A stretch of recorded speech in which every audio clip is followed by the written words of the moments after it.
In today's tutorial, I'm going to show you how to add a GIF image to your Gmail signature. Adding a little personality here can make your email stand out, whether it's for fun or for, a more professional touch. So let's jump right in. First, log into your Gmail account. Up at the top right corner, look for the small gear icon. That's your settings. Go ahead and click on it. When the drop-down menu appears, select See All Settings.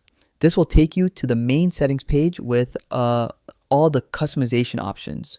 Now, scroll down until you reach the signature section. Click on Create New.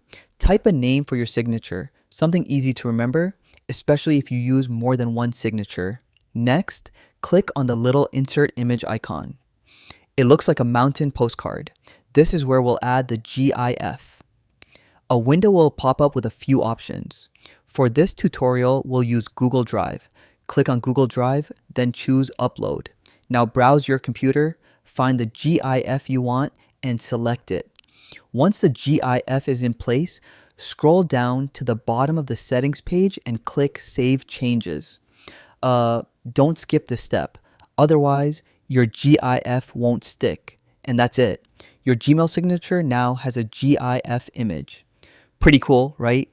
Every email you send will carry that extra bit of personality. Thanks for watching, and if you found this helpful, go ahead and like or subscribe for more simple email tips.